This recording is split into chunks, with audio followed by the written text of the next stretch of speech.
Dialogue sync లేదు. Non సింక్‌లో ఎళ్తుంటది అని చెప్పి. ఈ సినిమా స్టోరీ చాలా సింపుల్ భయ్య. చిన్న స్టోరీయా, పెద్ద స్టోరీ అనేది మనకి 2లో తెలుస్తది. యాక్షన్ ఎపిసోడ్స్ అంత గ్రేట్ గా లేవు భయ్య అన్ఫార్చునేట్లీ. 30 మినిట్స్ ఫైట్ చూసి కూడా నువ్వు మళ్ళీ ఇదే మాట మాట్లాడినావంటే గ్రేట్ బ్రో. అంటే అది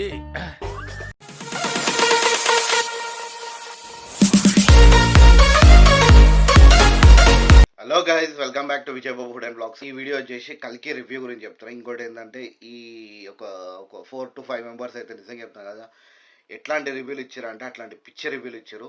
వాళ్ళ గురించి మాత్రం ఇది ఎక్కువ నెగిటివిటీ కాదు. ఆల్రెడీ మీరు ఎంతెంత నెగిటివిటీ ఇవ్వాలో మీరే ఇచ్చేసి డే 1 రివ్యూ కాదు ఇది, డే 2 ఫస్ట్ షో రివ్యూ ఇది. నేను సీరియస్లీ చెప్తున్నా, ఈ వీడియోలో వచ్చేసి జెన్యున్గా చెప్తున్నా. నాకు ఏంటంటే ఒక ఇష్టపడి చెప్తలే నేను, అంటే ఏంటంటే ఒక ప్రభాసాన్ని ఇష్టపడి అట్లా చెప్తలేను. జనరల్ మూవీ ఎట్లుంది అని చెప్పేసి మీకు క్లియర్ కట్గా చెప్తాం. ఏందంటే ఫస్ట్ ఆఫ్ ఆల్ మన బయ్యాస్ ఒక 3 రివ్యూలు ఇచ్చారు. ఫస్ట్ వాళ్ళకి చూడండి మీరు కూడా. 80కి పోవాల్సిన సినిమా 60 దగ్గరనే ఆగిందంటే దానికి biggest reason dialogue. Pan India movie కాదు, గ్లోబల్ వైడ్గా తీసుకెళ్దామా అని చెప్పేసి ఒక ప్లానింగ్ తోని డైలాగ్స్ అనేది కలిపి ఎట్లా అంటే ఇప్పుడు మన డైరెక్ట్ తెలుగు మూవీ ఇందులో డబ్ చేస్తే ఎట్లుంటుందో ఒకసారి చూడండి. తెలుగు కంప్లీట్ తెలుగు లాగా పెట్టుంటే కనుక నీకు ఆ మూవీ హిందీ వాళ్ళు చూసేటోళ్ళు ఉంటారు ఇష్టం, వాళ్ళకి అర్థం కూడా కాదు. అది మెయిన్ పాయింట్. కోర్స్ కల్కి పర్ఫెక్ట్ ఫిల్మ్ అయితే కాదు, బట్ ఒక పర్ఫెక్ట్ మూవీ అంటే ఏంటి అర్థం నాకు తెలీదు. కల్కి మూవీ వచ్చేసి పర్ఫెక్ట్ కాదు అంటున్నాడు. పర్ఫెక్ట్ మూవీ ఏముంటుంది, ఎట్లుంటుంది కూడా నాకు తెలియదు అని చెప్తుంది. మరి అట్లాంటి రివ్యూ ఎందుకు ఇస్తున్నావు బ్రో? పట్టుకోవడానికి ఏమన్నా ఉండాలి మూవీలో. మరి నాకు పర్సనలీ నచ్చిందా అంటే కొంచెం నచ్చింది, కొంచెం నచ్చలేదని చెప్పాలి. మరి పట్టుకోవడానికి ఏమైనా దొరికిందా అంటే గట్టి గ్రిప్ అయితే దొరకలేదు, బట్ పర్లేదు, ఏలాడగలిగే విధంగానే ఉంది. అంత మంచి కంటెంట్ ఇచ్చిన తర్వాత కూడా నీకు పట్టుకోనికి ఏం లేదంటే ఏదో తేడాగా ఉందేంటి. ఇంకోటి ఏమంటుంది చూడండి ఒకసారి. డైలాగ్ కన్సిస్టెంట్ గా ఉండదు. ఏ టైం పీరియడ్ లో ఏం డైలాగులు మాట్లాడుతారో అర్థం కాదు. ఏ క్యారెక్టర్ ఏ భాష వాడుతుంది అన్న దాంట్లో క్లారిటీ కనిపించదు. మన 6000 ఇయర్స్ తర్వాత మన తెలుగు ఎట్లుంటుంది మనకే తెలియదు. ఇప్పుడే కొద్దిగా పాష్ అయిపోయింది, ఇక నువ్వు 6000 ఇయర్స్ తర్వాత అంటే ఎట్లుంటుంది కూడా. అండ్ మెజారిటీ విజువల్స్ చాలా బాగున్నాయి, కానీ చాలా చోట్లలో ఎందుకో ఆ స్కేల్ రాదు మనకి. మూవీ చాలా చిన్నగా కన్ఫైన్డ్ కనిపిస్తా ఉంటది. అంటే ఒక చిన్న రూమ్ లో ఒక స్టూడియోలో తీసినట్టు మనకు తెలుస్తా ఉంటది. ఆ సెన్స్ ఆఫ్ స్పేస్, ఆ సెన్స్ ఆఫ్ గ్రాండ్యూర్ రాదనమాట. కొన్ని సీన్లలో కొద్దిగా పెద్దగా అనిపిస్తుంటాయి. కొన్ని లో అంటే మన లో ఫ్రేమ్స్ ఉంటాయి, ఒకటి దగ్గరలో తీయాల్సి వస్తుంది, అంటే క్లోజ్ ఫ్రేమ్లో తీయాల్సి వస్తుంది. అది కూడా నువ్వు దూరంకి షార్ట్ పెట్టేసి ఇట్లా తీస్తే నీకేమైనా అర్థమవుతుందా? చాలా చిన్నగా అనిపిస్తా ఉంటుంది. చిన్నగా పూల చెక్క చూడండి ఒకసారి ఏమంటుంది చూడండి. సినిమా స్టోరీ చాలా సింపుల్ భయ్య. ఈయన పార్ట్ 1కే చెప్పేస్తున్నా అనమాట. చిన్న స్టోరీయా పెద్ద స్టోరీ అనేది మనకి 2లో తెలుస్తుంది. ఇక్కడ ఏంటంటే ఓన్లీ ఇంట్రడక్షన్ మాత్రమే ఇచ్చారు. ఒకసారి నువ్వు మూవీ కరెక్ట్గా చూడలేండి, మళ్ళీ ఒకసారి చూడు. యాక్షన్ ఎపిసోడ్స్ అంత గ్రేట్ గా లేవు భయ్య అన్ఫార్చునేట్లీ. డిసప్పాయింట్ చేశాయని చెప్పాలి. యాక్షన్ సీన్స్ మొత్తం కొద్దిగా నార్మల్గా తీసినట్టు అనిపిస్తుంది. ఒక్కసారి నువ్వు ఆ 30 మినిట్స్ ఫైట్ చూసి కూడా నువ్వు మళ్ళీ ఇదే మాట మాట్లాడినావు అంటే గ్రేట్ బ్రో, గ్రేట్. సినిమా మొత్తం గ్రీన్ స్క్రీన్ లోనే తీసారని తెలిసిపోతుంటది భయ్య. రియల్ స్ట్రక్చర్స్ లో తీసిన ఫీలింగ్ అసలు కలగదు. సెకండ్ హాఫ్ మొత్తం అసలు వేరే లెవెల్ సీన్స్ ఉంటాయి. ఏంటంటే మనం 6000 ఇయర్స్ తర్వాత మనం చేసే పాపాలకి మన నేల మొత్తం ఎండిపోతుంది. వాటర్ ఎక్కడ ఉండదు, వాటర్ రిసోర్స్ ఉండదు, చెట్లు ఉండవు. అట్లాంటి లొకేషన్లలో ఎట్లా తీయాలో దీనికంటే బెటర్ ఎవడు తీయలేడు. వాడు మాత్రము అంత అనిపించలేదు అంటుండు. కానీ ఒక పని చేయి, నువ్వే తీసేయి. గ్రీన్ స్క్రీన్లో తీసిరు అని చెప్తారు. పర్టికులర్గా మనం 6000 ఇయర్స్ తర్వాత మన ల్యాండ్ ఎట్లుంటుంది అంత పర్టికులర్గా తీసి ఉంటే కనుక బడ్జెట్ దాదాపు ఒక 1000 crores దాకా వెళ్ళిపోతుంది. అప్పుడు మన టికెట్ అమౌంట్ కూడా 1000 రూపాయలు పెట్టాల్సి వస్తుంది. సో అందుకని వాళ్ళు కూడా బడ్జెట్ ఆలోచించి 700 లోపే క్లోజ్ చేసుకొని మన టికెట్ వచ్చేసి 100, 150, 175, 200 అట్లా పెంచుకొని వేరు. సాంగ్స్ అయితే బ్యాడ్ గా ఉన్నాయి భయ్య ఈ సినిమాలో. మరి నాగశ్విన్ కి తీసుకోవడం రాలేదా, లేకపోతే సంతోష్ నారాయణకి ఇవ్వడం రాలేదో అర్థం కాలేదు. బ్యాక్గ్రౌండ్ స్కోర్ కూడా ఓకే ఉంది భయ్య. మాట్లాడుతురుగా మ్యూజిక్ వచ్చేసి నిజంగా చెప్తున్నా ఆయన టాప్ డైరెక్టర్. బట్ ఏంటంటే ఈ మూవీ వచ్చేసి కల్కి కాబట్టి 6000 ఇయర్స్ మళ్ళీ పాస్ట్ ప్రెసెంట్ ఉంటుంది కాబట్టి కొద్దిగా ఏంటంటే కొద్దిగా డిఫరెంట్ మ్యూజిక్ ట్రై చేసిండు. నిజంగా చెప్తున్నా, సాంగ్స్ మాత్రం ఫస్ట్ హాఫ్లో ఒక సాంగ్ ఉంటే అసలు పిచ్చిలు వేస్తుంటే అసలు ఎందుకు తీసిన song. But next BGM workout కాలేదని చెప్పింది, కానీ బీజిఎం మాత్రం వేరే లెవెల్ వర్కౌట్ అయింది. ఆ బీజిఎంతో goose bumps half an hour complete ఒక 30-40 మినిట్స్ మొత్తం కంప్లీట్లీ మనం గూస్ బంప్స్తో నిండిపోతాం. 30-40 మినిట్స్ హైప్ అసలు ఇట్లా బ్లడ్లో ఎక్కించుకో అంటూ చూసినాం, అట్లా ఉంటుంది సీన్ మొత్తం. లాస్ట్ ఒక 40 మినిట్స్ మాత్రము రావన్ బ్రో నీ రివ్యూలో అసలు నిజంగా చెప్తున్నా కదా, ఏడేడుకో పోతుంది స్టోరీలు. నువ్వు మూవీ రాకముందే స్టోరీలు చెప్పిస్తుంటావు, అది గ్రేట్ నీలో.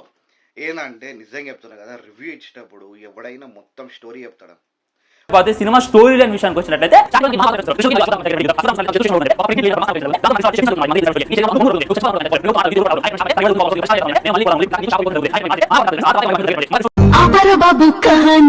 ఓ పని చేసే ఉండే ఒక 3 hours మూవీ షూట్ చేసి నీ యూట్యూబ్ ఛానల్ వేసి పడేసి ఉండే, మొత్తం పని అయిపోతుండే.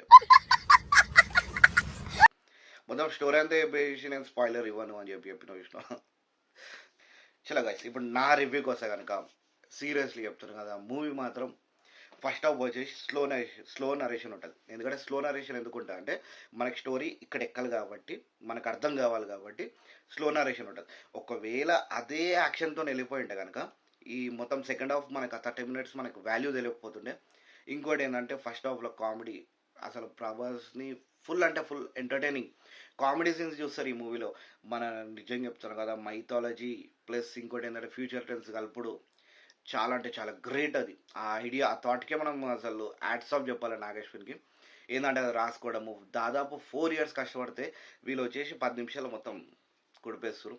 నాకు అంటారు కదా ఒక ఇండియన్ సైకాలజీ, నాకు క్రాప్ స్టోరీ గుర్తొస్తుంది. ఒకటి ఎక్కుతుంటే మనకి ఇంకో క్రాప్ కిందికి గుంజి అరే నువ్వు కూడా నాతో ఉంటారా అని చెప్పేసి గుర్తు విషయం అట్లా అనిపించింది మీరు రివ్యూలు చూస్తుంటే మాత్రం.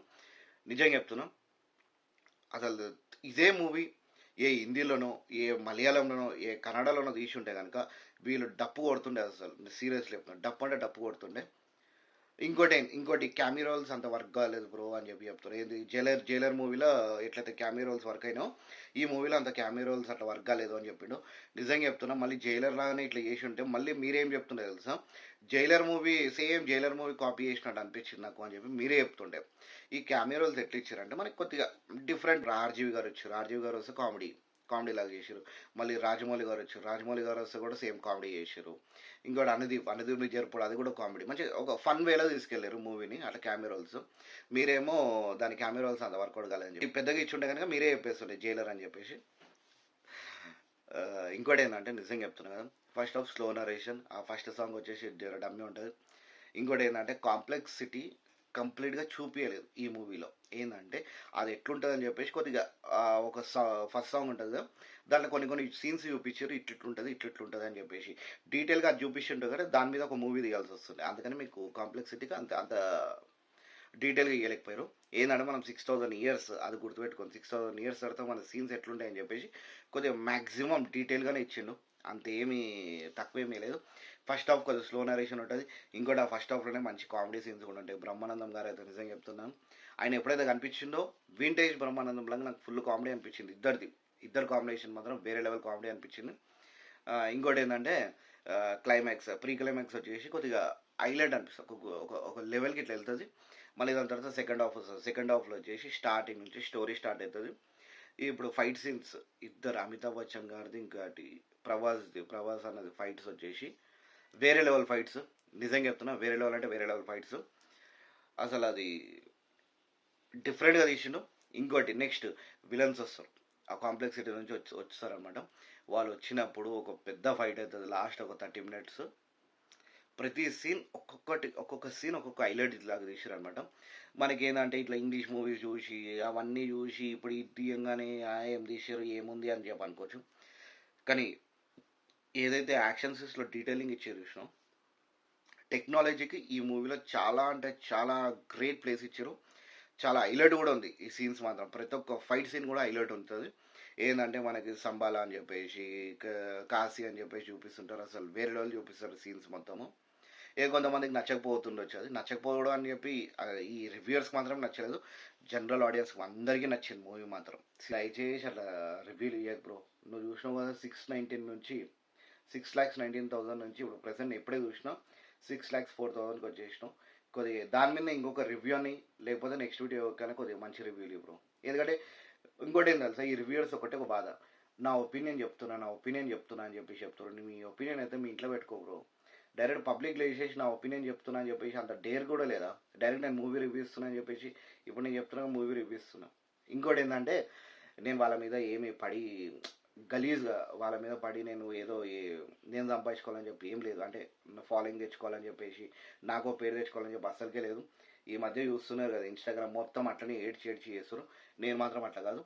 కానీ వాళ్ళకి మాత్రం ఏదైనా తప్పు అనుకుంటే మాత్రం సారీ బ్రో. ఎందుకంటే మీరు కూడా ఒక మూవీ తీసి ఒక 4-5 years మూవీ తీసేసిన తర్వాత, ఎందుకంటే నేను మెయిన్లీ మూవీ లవర్ బ్రో. మీరు ఇచ్చే రివ్యూలు చూసి నాకు అంత ఎక్కలేదు. అందుకని నేను మళ్ళీ రివ్యూ ఇస్తున్నా. ఈ రివ్యూ ఇచ్చిన ఎవరైనా ఏమనుకుంటే కనుక please I'm extremely very sorry. ఏదో వాళ్ళని నెగిటివ్ చేయాలని చెప్పి ఏం లేదు. బట్ ఏంటంటే మీరు ఇచ్చిన రివ్యూ బాగాలేదని చెప్పి చెప్తున్నా. నెక్స్ట్ మూవీస్ కన్నా కొద్దిగా అంటే లైక్ జనాలకు నచ్చేటట్టు ఇస్తారు అని చెప్పేసి నేను అనుకుంటున్నాం. మీరు ఇచ్చే రివ్యూ మీకు నచ్చినట్టు ఇస్తున్నారు. అది మీకు నచ్చినట్టు ఇస్తే మీరేదో అంటే వీడియో ప్రైవేట్లో పెట్టేసి మీరు చూసుకుంటే బెటర్. మీరు మన పబ్లిక్లో ఇస్తున్న వీడియో కాబట్టి పబ్లిక్కి నచ్చేలాగా వేయాలి. అది నా ఒక మేజర్ పాయింట్ మీకు చెప్పాల్సిందే. పబ్లిక్ ఎందుకంటే చూసిగా ఆల్రెడీ నేను రాగడిది ఒకసారి నేను చూడలేదు సబ్స్క్రైబర్స్ ఎంత ఉన్నారో. బట్ ఈయన చూసిన నిన్న అంటే కామెంట్స్ కూడా చూసిన అనమాట. 690 నుంచి డైరెక్ట్ 6,04,000కి వెళ్ళిపోయింది. మీరు అక్కడే నువ్వు అర్థం చేసుకోవాలి బ్రో. ఎవడైనా నీ వ్యూస్ 9.4 పోతే దాదాపు ఒక 50,000 మందో, ఒక 20,000 మందో, 10,000 మందో రావాలి ఎక్స్ట్రా. బట్ ఏంటంటే తక్కువేనంటే అర్థం చేసుకుని నువ్వు రివ్యూ కొద్దిగా నెగిటివ్లో ఇచ్చినావు. మూవీ మాత్రం నిజంగా చెప్తున్నా. ఈ మూవీ వచ్చేసి ఫస్ట్ కలికి 1 వచ్చేసి మనకి నరేషన్ లాగా ఉంటుంది. సెకండ్ హాఫ్ మొత్తం అసలు సెకండ్ పార్ట్ వచ్చేసి నిజంగా చెప్తున్నా కదా వేరే లెవెల్ ఉంటుండొచ్చు. అది నా ఎక్స్పెక్టేషన్. ఇంకా చూడాలి వెయిటింగ్. నేను కూడా మీలానే వెయిటింగ్. నిజంగా ప్రభాస్ ఫ్యాన్స్ అయితే చాలా అంటే చాలా గ్రేట్. నిజంగా ఒక నెగిటివ్ రివ్యూ ఇస్తున్నాడు. అంటే నెగిటివ్ ఇన్ ద సెన్స్ అంటే ఒక రివ్యూ బాగాలేదంటే అన్సబ్స్క్రైబ్. ఇంకోటి ఏంటంటే మూవీ లవర్స్ కూడా చాలామంది అన్సబ్స్క్రైబ్ చేసి ఉంటారు నాకు తెలిసి. దాంట్లో కూడా కమెంట్స్ కూడా ఒకసారి చెక్ చేసుకోవడం. నెక్స్ట్ మూవీకి జర మంచి రివ్యూలు నీ వీడియోస్ నేను కూడా రెగ్యులర్ చూస్తాను. అంటే ఈ ప్రభాస్ ఫ్యాన్స్కి మాత్రం ఒకటి చెప్తున్నా. ఒక రోజు గురించి మీరు స్టేటస్లో స్టోరీస్లో పెట్టుకోండి. మీరు వాట్సాప్ గ్రూప్లలో షేర్ చేయండి. ఎందుకంటే నేను ఏమనుకుంటున్నా అంటే చాలా జెన్యున్గా రివ్యూ ఇచ్చిన అనుకుంటున్నాం. డీటెయిల్గా చెప్తే గిట మూవీ మీద ఒక స్పాయిలర్ లాగా అయిపోతుంది. సో దానివల్ల డీటెయిల్గా ఇవ్వలేకపోతున్నాం. 100% ఈ మూవీ వచ్చేసి చూడాలి మనం. భారతం గురించి ఉంది. మనకి నాలెడ్జ్ లేనని కూడా నాలెడ్జ్ తెచ్చుకునే ఇంట్రెస్ట్ వస్తుంది. మూవీ లవర్స్ ఎవరైతే ఉన్నారో ప్లీజ్ ఈ వీడియోని మాత్రం ఒక డే గురించి మీరు స్టోరీలో మెన్షన్ చేయండి. ఇంకోటి మీ గ్రూప్స్లో కూడా షేర్ చేయండి. ఇంకోటి మన ఛానల్ వచ్చేసి పరేషన్ టాక్స్ యూట్యూబ్ ఛానల్ ఇక్కడ పెడుతున్నా చూడండి. అది వచ్చేసి హ్యాక్ అయింది. కొత్త ఛానల్ ఓపెన్ చేస్తున్నా. డిస్క్రిప్షన్ అండ్ కామెంట్ బాక్స్లో ఫస్ట్ కామెంట్లో చేసి నా ఛానల్ లింక్ పెడుతున్నా. ప్లీజ్ వెళ్ళి సబ్స్క్రైబ్ చేసుకోండి. ఆ ఛానల్ కూడా జర సబ్స్క్రైబ్ చేసుకోండి. నా బ్యాడ్ డేస్లో మీరు గుడ్ డేస్ ఇవ్వాలని చెప్పేసి నేను అనుకుంటున్నాను. ప్లీజ్ జర ఈ 2 ఛానల్స్ కూడా సబ్స్క్రైబ్ చేసుకోండి. చలో బై గైస్.